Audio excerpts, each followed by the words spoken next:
Muy buen día nuevamente, estimados estudiantes. En nuestra última clase, tal cual realizábamos, o tal cual revisábamos en nuestra retroalimentación hace un instante, hemos podido concluir la temática de la culpa. Hemos visto en la temática de la culpa diferentes teorías, ¿no? Y hemos visto que la más sobresaliente es una teoría normativa de la culpa, porque al final el derecho busca liberarse de otras perspectivas morales, religiosas y de otras formas para determinar la culpa, ¿no? Entonces, estimados estudiantes, hemos analizado que hay ciertos criterios racionales con los cuales nosotros podemos determinar la culpabilidad o no de una persona. Es así que los sistemas jurídicos hacen mención a una figura abstracta, un tipo abstracto que es el bonus pater familias, al que nos hacía recuerdo Rodolfo hace un instante. De igual manera, hay algunos criterios que nos van a ayudar a establecer cuándo una persona es culpable y cuándo no lo es. Y estos van a ser los deberes de evitabilidad y previsibilidad, que forman parte en general de las características de la culpa. Una vez que nosotros hemos concluido la temática de la culpa, que es extensa, nosotros hemos podido desarrollar el tema de la conducta antijurídica. Es decir, ya, está bien, una persona culpable es responsable, pero dentro de un sistema de responsabilidad civil subjetiva. ¿Eh? Pero, ¿qué más se requiere para que la persona sea responsable? No es el único requisito, ¿no? Entonces, nosotros hemos ido al núcleo de la responsabilidad y hemos visto que entre sus elementos también se encuentra una acción u omisión. Es decir, que para que una persona sea responsable se requiere que ésta haya incurrido en alguna conducta o en alguna omisión para que la misma en el sistema de responsabilidad civil subjetiva pueda analizarse como culpable o en un sistema de responsabilidad objetiva para analizar el nexo de causalidad únicamente, ¿no? Y generar como consecuencia la, la, la consecuencia jurídica según el sistema, ¿no? En el sistema de responsabilidad penal, nosotros hemos visto que una de las consecuencias es la privación de la libertad y es la que más sobresale en este sistema, ¿no? Que tiene un carácter de sanción. Y en la responsabilidad civil se busca la indemnización y reparación de los daños, ¿verdad? Esto que nosotros hemos ido desarrollando de a poco, pero después de ver que tiene que haber una acción u omisión, hemos visto que esta acción u omisión tiene que ser antijurídica. Tiene que ser antijurídica en el sentido de que los resultados, que el daño, termine siendo contrario a lo que sea deseable para el ordenamiento jurídico. ¿No ve? Entonces, lo que es antijurídico no es la conducta en sí misma, nos decía Díez Picasso, al menos en el derecho de daños, ¿no? Lo antijurídico no recae sobre tener una conducta contraria al derecho, ni tampoco en el hecho de dañar un bien establecido por la ley, sino en el daño. El daño es el elemento antijurídico, ¿no? El daño es algo que, el daño tiene que ser antijurídico, ¿no? Hay daños que son totalmente jurídicos, totalmente justos según la ley, ¿no? ¿En qué sentido? Nosotros podemos ver que hay empresas que tienen licencias para poder contaminar. Nosotros podemos ver que el ordenamiento jurídico incluso permite figuras como la legítima defensa y el estado de necesidad, en los cuales existe pues un daño por parte de la persona bueno, existe una persona que ha generado el daño, ¿no? En la legítima defensa uno se defiende y genera un daño. En el estado de necesidad también, ¿no? Uno se siente, busca un mal menor y termina generando un daño a otra persona. Entonces, en este caso, estimados estudiantes, lo que acontece es que los daños que se han generado son justos. Entonces, el daño tiene que tratarse de un daño contrario al ordenamiento jurídico en general, ¿no? Para poder tratarse de un daño que sea idóneo para generar responsabilidad. Entonces, otro de los elementos importantes en la responsabilidad es el daño. Y, y esto es importante tanto en el sistema de responsabilidad civil objetiva como en el sistema de responsabilidad civil subjetiva. En materia penal, también el daño resulta importante en ciertos delitos de resultado, ¿no? Pero el riesgo también toma una importancia en materia penal. Esto lo van a ir analizando de a poco en la materia de derecho penal propiamente, pero ya estamos anticipando, ¿no? El daño es un elemento también a tomar en consideración en la responsabilidad. Es por eso que nosotros en un principio hemos revisado los sistemas de responsabilidad para ahora poder referirnos a ellos, ¿no? A cada uno de ellos. Y eso tiene que quedar muy claro. ¿Qué es el sistema de responsabilidad civil objetiva? ¿Qué es el sistema de responsabilidad civil subjetiva? Y a qué se refiere el sistema de responsabilidad penal. Entre los elementos estructurales para que exista responsabilidad se encuentra el daño, como habíamos dicho. No solo el daño, sino también el nexo causal o relación de causalidad y el factor atributivo, el criterio de imputación. El criterio de imputación en materia, en responsabilidad civil subjetiva es la culpa. El criterio de imputación en la responsabilidad civil objetiva ya no es la culpa, ¿no? Ya no es necesario analizar la culpa del agente del daño, es decir, no se requiere establecer si el agente del daño ha tenido una conducta reprochable, sino simplemente se va a analizar si es que había un riesgo asumido, en primer lugar, o si la persona se beneficiaba de la actividad que ha generado ese daño. Y eso lo vamos a ir analizando con posterioridad. El día de hoy nosotros vamos a estudiar una parte más de la temática del daño. Pero el daño es complejo, ¿no? El daño es complejo y la responsabilidad también es compleja. Estamos ante un campo amplio, ya que el daño puede abarcar la destrucción o menoscabo a bienes materiales, como también a derechos patrimoniales o extrapatrimoniales, ¿ya? Otros considerarán que también existe daño extrapatrimonial, ¿no? Entonces, el daño es muy amplio y no solo va a comprender a aquellos deterioros sobre objetos materiales que se generen por el agente del daño, ¿no? O aquella destrucción, sino también a ciertos daños que podrían darse en la persona.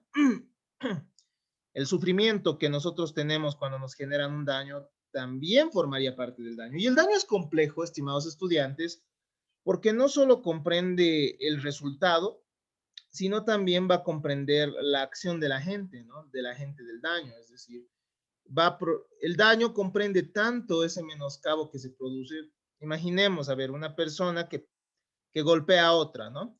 El daño va a estar tanto en el moretón, en el momento en que se ha generado ese moretón, como en el momento en el que debe repararse esos daños y debe analizarse cuáles han sido los gastos que ha erogado esta persona, ¿no? Entonces, el daño es un concepto amplio, es un elemento que hay que delimitar y es un elemento importante porque va a determinar también a cuánto va a ascender la reparación de los daños, ¿no? ¿Cuánto es lo que se tiene que pagar para reparar los daños? Esta denominada indemnización, esta denominada reparación del daño. El daño puede referirse tanto a la pérdida sufrida como a la ganancia dejada, también a gastos realizados. Entonces, hay una pérdida que se sufre, ¿no? Si es que alguien choca mi automóvil o si es que alguien lanza una maceta y cae sobre mi automóvil, por ejemplo, entonces se generará una pérdida sufrida. ¿Por qué? Porque ese automóvil estará abollado y habrá perdido el valor que tenía antes, ¿no ve? Pero además hay una ganancia dejada. Tal vez yo tenga que dejar ese automóvil un día en el, en el mecánico. Y una vez que dejo este automóvil en el mecánico, dejaré de percibir por un día cierto monto de dinero, ¿no? Imaginemos que soy taxista. Entonces, en este caso, habré perdido un día de percepción de dinero, ¿no ve?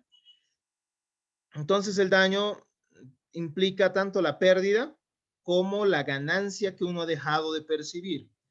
O, por ejemplo, alguien me ha golpeado y hay ahí ciertos daños que surgen, ¿no? Es decir, para empezar, existen gastos que yo tengo que realizar en mérito a este daño.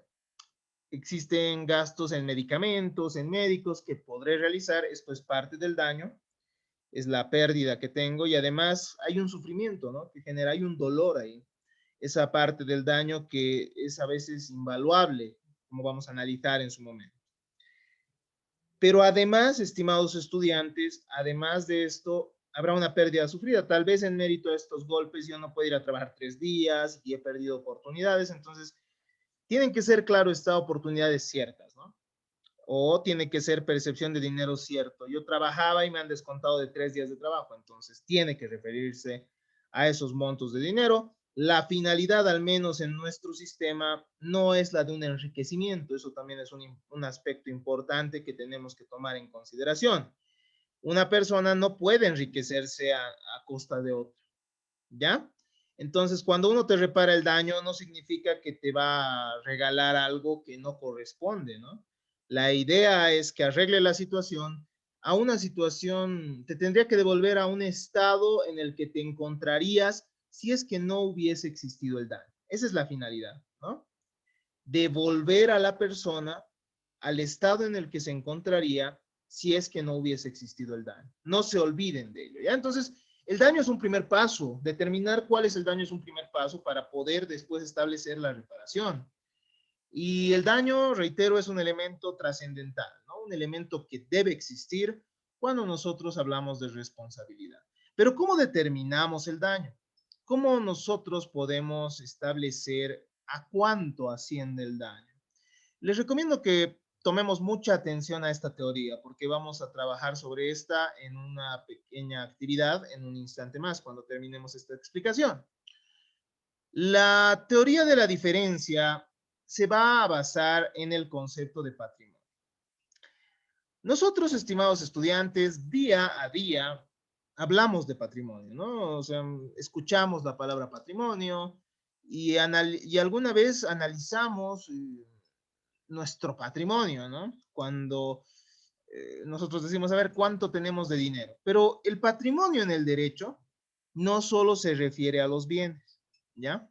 No solo se refiere a la riqueza. En un lenguaje común y cotidiano, la palabra patrimonio se refiere a la riqueza que tiene una persona, ¿verdad? A veces alguna persona manifiesta, este es mi patrimonio, mencionando su automóvil, mencionando su casa, mencionando un lote de terreno que ha adquirido. En estas circunstancias, como ustedes pueden ver, se asemeja el patrimonio a la riqueza, ¿no? O a veces decimos, ah, mira, esto es todo el patrimonio que tengo, es decir, y muestra uno eh, su alcancía, digamos, ¿no? Y muestra, bueno, solo tengo este dinero. Pero en el derecho, el patrimonio no solo está compuesto por los derechos, por los créditos, por los bienes, sino también está compuesto por todas las obligaciones inherentes a una persona valuables en dinero. En derecho, estimados estudiantes, el patrimonio está compuesto entonces por un elemento activo y un elemento pasivo, ¿ya? Está compuesto por un elemento activo y un elemento pasivo. El elemento activo del patrimonio está compuesto por todos los bienes, es decir, autos, casas, etcétera. Está compuesto además por todos los derechos que tenemos. Seguro tendremos algún crédito, ¿no? Tendremos algún crédito, alguien nos deberá dinero, entonces también está compuesto por esos derechos que son avaluables en dinero, son valuables en dinero. Y también por todos los derechos, créditos, por todos los bienes, ¿no? Esa es la parte activa del patrimonio. Pero también hay un elemento pasivo del patrimonio. El elemento pasivo del patrimonio está compuesto, estimados estudiantes, por todas las obligaciones, deberes, deudas que tenemos. ¿No ve?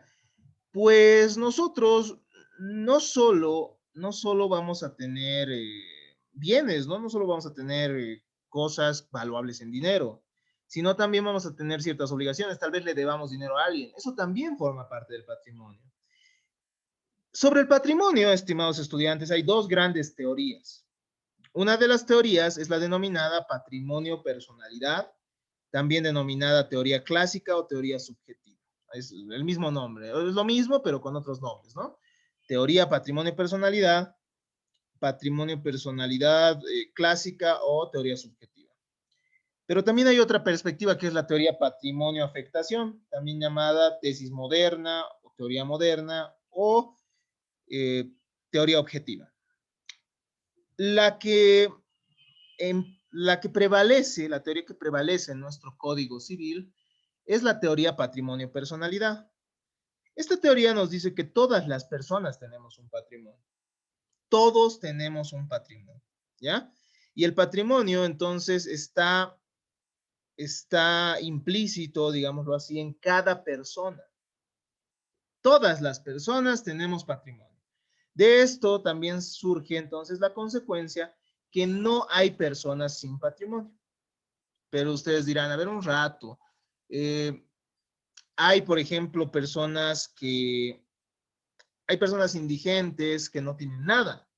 Un momento, estas personas en algún momento pueden endeudarse, estas personas tienen también, tendrán ropa, entonces todos tienen patrimonio, ¿no? Porque tienen bienes valuables en dinero.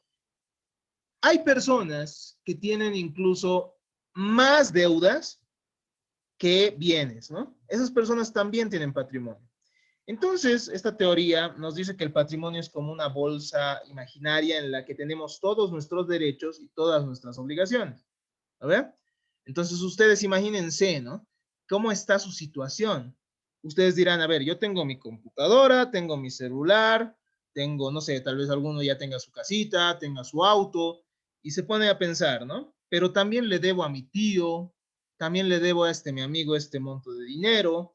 Todo eso está en el patrimonio, ¿no ve? Todos los derechos, todos los bienes que tenemos, pero también las obligaciones. Y bueno, si nosotros queremos liquidar y saber a cuánto asciende, entonces restamos las deudas que tenemos de los bienes y ahí queda nuestro patrimonio. Muchas veces, reitero, las deudas pueden exceder el patrimonio, exceder exceder el elemento activo, mejor dicho. Entonces, es en esa base que se va a generar esta teoría que estamos explicando, que estamos desarrollando, que es la teoría de la diferencia. Les he dicho que hay otra teoría que es la teoría patrimonio-afectación. Esa no es tan importante en el derecho civil. Es más importante en el derecho comercial, porque implican patrimonios separados, la separación, ¿no? Muchas veces nosotros destinamos nuestro patrimonio a otros fines, pero eso ya lo van a desarrollar de mejor manera en la materia de bienes. Por ahora, ustedes tienen que comprender que hay una teoría, que es la teoría patrimonio-personalidad, y que es la teoría que prevalece en nuestro Código Civil, ¿no? Por lo tanto, todos tenemos un patrimonio, pero al tener un patrimonio, nosotros nos referimos no solo a las riquezas, sino también a las obligaciones. ¿Ya? Entonces, estimados estudiantes, lo que nos dice esta teoría es que para medir el daño, no simplemente vamos a evaluar, no solo vamos a realizar una evaluación de cuánto, imaginemos dos coches, ¿no? Chocan dos coches, no vamos a evaluar únicamente cuál es el gasto que se debe realizar, ¿no? Sino que tenemos que reconstruir la situación concreta del bien dañado. No, os digo, no hay que reconstruir la situación concreta, sino que tenemos que reconstruir la situación patrimonial del perjudicado.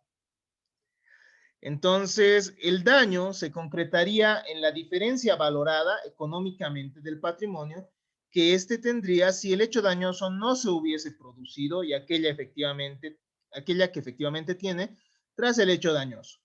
La teoría de la diferencia nos dice lo siguiente. El daño es equivalente al patrimonio que nosotros tendríamos si no hubiese sucedido el hecho dañoso, pero restándole el patrimonio que se tiene tras el hecho dañoso. ¿A qué vamos con esto? Supongamos que una persona, un taxista choca, ¿no? Le chocan el automóvil, le choca a una persona en estado de ebriedad y bueno, es responsable, cumple con todos los elementos para ser culpable. Además, en la responsabilidad civil objetiva termina siendo responsable también.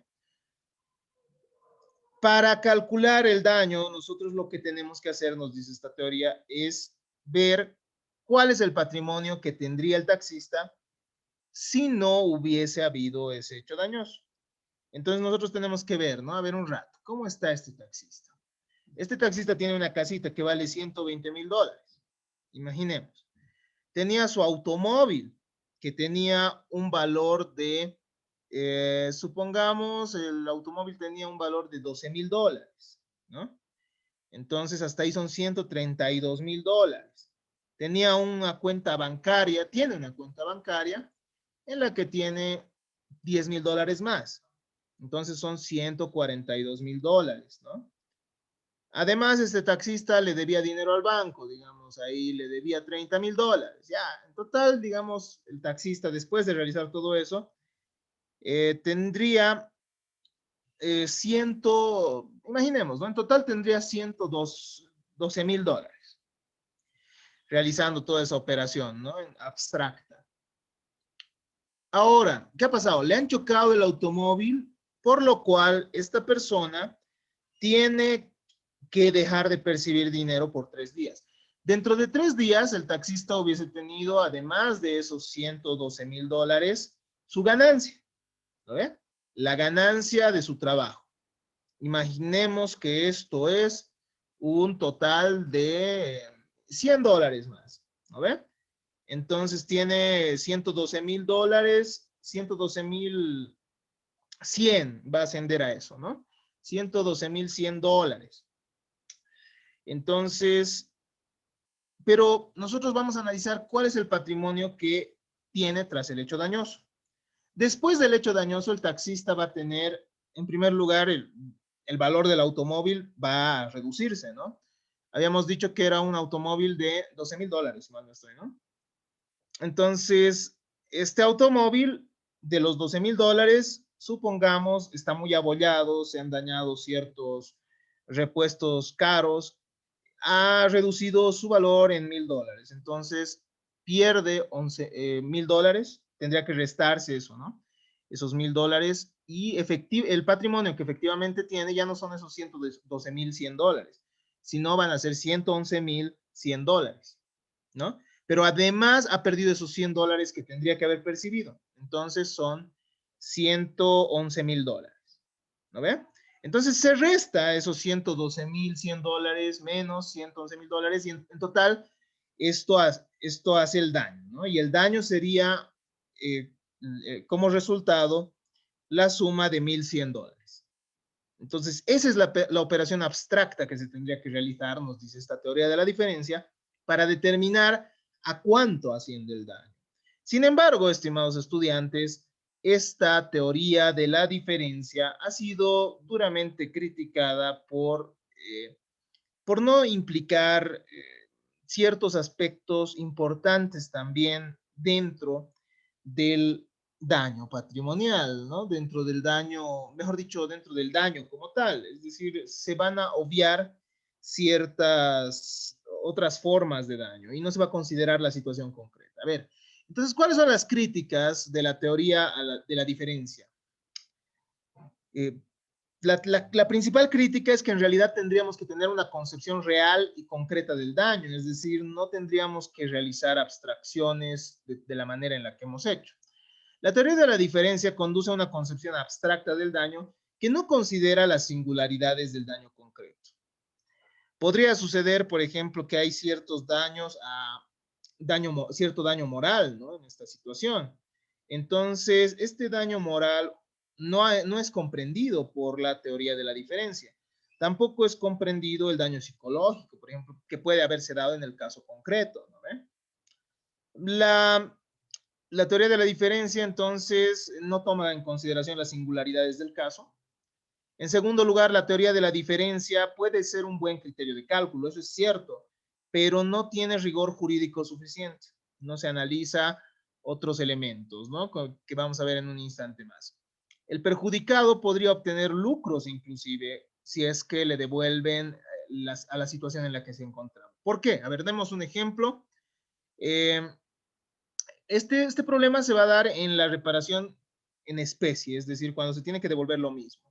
Supongamos que Rodolfo maneja su automóvil y se distrae en un momento de esos chocando con una tienda de electrodomésticos, ¿ya? Aunque no, mejor una tienda de reparación de electrodomésticos, ¿ya? Es decir, no sería una tienda como tal, ¿no? Sería una oficina, un taller de reparación de electrodomésticos, más propiamente dicho, ¿no? Entonces, choca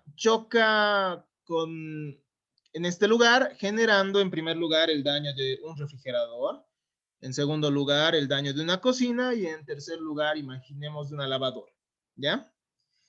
Pero tenemos que analizar lo siguiente, ¿no? Es responsable, en primer lugar, sí sería culpable, ¿no? Dentro del sistema de responsabilidad civil subjetiva. En segundo lugar, ¿habría daño? Intuimos que sí hay daño, ¿no? Desde ya. Y sabemos que hay un deterioro, ha destruido estos electrodomésticos que hemos referido. El problema de esta teoría de la diferencia es que Rodolfo tendría que devolver al mismo estado en que se encontraban antes. La reparación del daño no siempre se realiza en dinero, ojo. La reparación del daño también se puede dar en especie, ¿no? Es decir, Rodolfo tendría que devolver a la misma situación a los dueños de los electrodomésticos, a la misma situación en la que se encontraban antes. Esto significa que él tendría que entregarles un refrigerador, una cocina y una lavadora. Pero al hacer eso, estaría entregando cosas nuevas, que no van a tener necesariamente el mismo valor que aquellas cosas que Rodolfo ha dañado efectivamente, que aquellas cosas que efectivamente se han destruido. ¿No ve?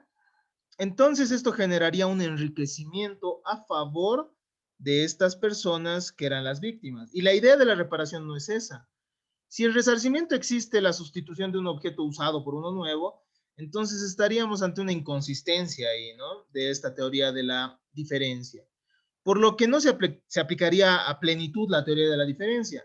La única forma en la que esto pudiera ser válido es en caso que Rodolfo tenga que pagar, bueno, a Rodolfo le tengan que pagar los propietarios el valor restante, ¿no? Porque esos bienes estaban justamente en un taller por ser ya bienes que estaban deteriorados y tenían ciertos problemas, tenían ya menos valor del que tendrían si eran nuevos, ¿no? Entonces, tendría que pagarse esa diferencia. Hay casos en los que la pérdida no coincide tampoco con los valores objetivos del patrimonio. Esto podemos sacar de este ejemplo y de otros, ¿no?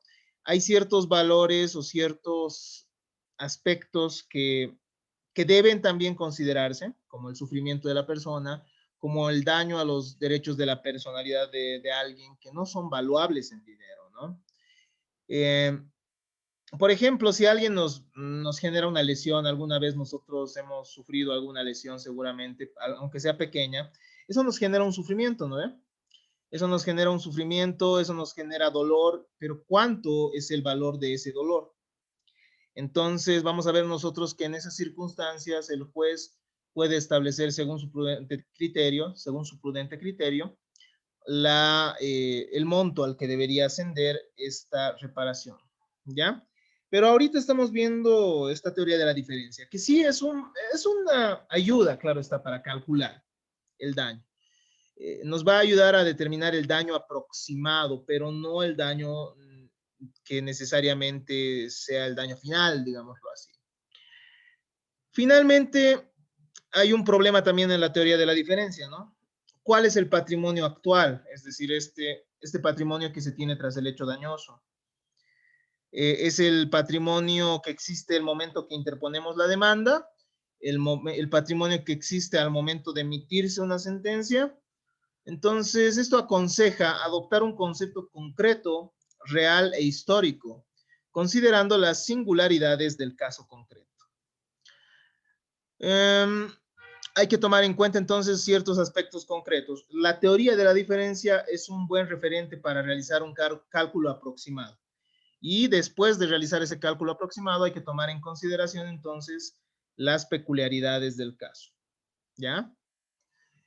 ¿Cuáles son los requisitos del daño indemnizable? El daño indemnizable, en primer lugar, tiene que tener un nexo de causalidad. Tiene que estar causalmente enlazado con la acción u omisión de la persona que se quiere hacer responsable. Al menos en la responsabilidad directa, ¿no? El agente del daño tiene que, la acción u omisión del agente del daño tiene que tener un lazo o una relación de causalidad con el daño mismo que se ha generado, ¿ya? Entonces, eso es un aspecto que vamos a desarrollar de mejor manera cuando veamos el nexo de causalidad. Pero ese es uno de los requisitos del daño. Hay una pregunta que se ha realizado la teoría y nos establece, ¿existirá daño si hay causalidad alternativa hipotética? Es decir, ¿existe daño si puede asegurarse que el mismo daño se hubiese producido por un evento natural o hecho de un tercero? Esto se ha considerado que podría no ser así en daños indirectos, ¿no? O sea, es decir, que una persona podría no ser responsable si el daño se hubiese producido de todos modos. Por ejemplo, si yo digo, a ver un rato, efectivamente he generado el daño, pero el daño se hubiese producido aún si yo no hubiese intervenido. Entonces, en este caso, estimados estudiantes, este caso sí es tomado en consideración en algunas disposiciones legales, pero, eh, en la responsabilidad indirecta, ¿ya? No en la responsabilidad directa. La computación de los beneficios, ¿no? La compensatio lucricum damnum. Genera además una pregunta. ¿Hay menor daño cuando el mismo ha generado beneficio a la víctima? Este es un aspecto también con el cual se encuentran los tribunales, ¿no? ¿Qué pasa si en lugar de generar un daño he logrado mejorar la situación de la víctima, ¿no? ¿Qué pasa si por impactar con la víctima tal vez en realidad he mejorado su situación de salud por algún azar del destino? ¿Qué pasa si, por ejemplo, al chocar el automóvil de la víctima, en realidad le he dado un valor extra que le permite ganar dinero? ¿Podría ser? Claro que podría ser, ¿no? Tal vez choco el automóvil y genero que ese automóvil tenga una figura de una persona famosa y esto le genere mayor rédito en realidad a la víctima. Entonces, en estas circunstancias, no debemos esta es una circunstancia para análisis también, ¿no? Esta es una circunstancia para análisis. Eh, Hasta acá entonces esta segunda parte de la conducta dañosa. En un primer momento nosotros hemos visto que, la, que las conductas dañosas pueden darse por acciones u omisiones. Hemos visto que estas conductas pueden ser, a veces, el daño no necesariamente es antijurídico, ¿no? Muchas veces hay daños que son justos, establecidos así por la ley. Hemos visto que la antijuridicidad recae sobre el daño, ¿no? Para que haya responsabilidad tiene que ser un daño antijurídico. No analizamos tanto la antijuridicidad de la conducta porque eso ya lo analizamos cuando hacemos el reproche de la culpa, digo, el reproche de la actividad al analizar la culpa. Y ahora estamos viendo que el daño tiene que determinarse. ¿A ver? El daño tiene que determinarse. Una forma de poder determinar el daño es colaborando, es acudiendo, mejor dicho, a la teoría de la diferencia. A la teoría de la diferencia que nos va a ayudar a establecer un daño aproximado. Pero nosotros vamos a ver en la siguiente parte que hay tipos diferentes de daño. Hay tipos diferentes de daño y esto nos va a ayudar a que además de tener esta teoría de la diferencia, además de que esta teoría de la diferencia nos ayude a tener un daño aproximado, nosotros tomemos en cuenta, por ejemplo, el daño moral, el daño psicológico. Hasta aquí entonces nuestra clase, bueno, nuestra primera parte de la explicación. Vamos a desarrollar ahora una pequeña actividad en grupos aleatorios sobre esta teoría de la diferencia. ¿Ya? Muchas gracias por su atención. Hasta acá esta primera parte de explicación.